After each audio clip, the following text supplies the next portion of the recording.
இன்று நாம் பார்க்க இருப்பது மத சுதந்திர உரிமை, right to freedom of religion. சரத்து 25 முதல் 28 வரை மத சுதந்திர உரிமையை நமக்கு வழங்கியுள்ளது. சரத்து 25 freedom of conscience and free profession, practice and propagation of religion. ஒரு மதத்தை உள்ளார்ந்து ஏற்றுக்கொள்ளுதல், அதை வெளிப்படுத்துதல்,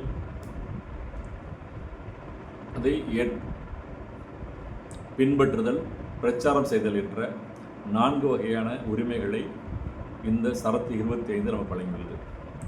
ஒவ்வொருவரும் தனக்கு பிடித்த மதங்களை தனது உள்ளளவில் ஏற்றுக்கொள்ளலாம்.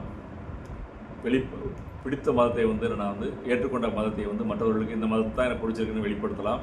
வெளிப்படுத்துகிற மதத்தை பின்பற்றலாம். பின்பற்றும் மதத்தை மற்றவர்களுக்கும் பிரச்சாரம் செய்யலாம். உரிமை வழங்கப்பட்டுள்ளது. சரத்து 27 freedom to manage religious affairs. மத நோக்கத்திற்காகவும் பொதுநலன காரியத்திற்காகவும் அமைப்புகளை உருவாக்கலாம். உருவாக்கும் அமைப்பிற்காக அசையும் மற்றும் அசையா சொத்துக்களை வாங்கலாம். அவ்வாறு வாங்கக்கூடிய சொத்துக்களை சட்டத்திற்கு உட்பட்டு நிர்வகிக்கவும் முடியும். சரத்து 27 freedom from taxation for promotion of a religion. எந்த மதத்தின் வளர்ச்சிக்காகவும் யாருக்கும் வரி விதிப்பதற்கான உரிமை இல்லை. எவருக்கும் மதத்தின் வளர்ச்சிக்காக எந்த மனிதர் மீதும் வரி விதிக்க இயலாது. சரத்து 28 freedom from attending religious instructions.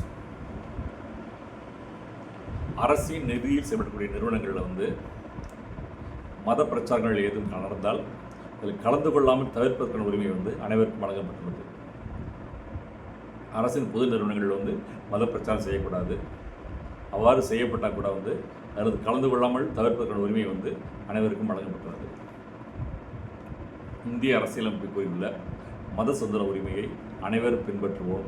வாழ்க வளமுடன், வாழ்க வையகம்.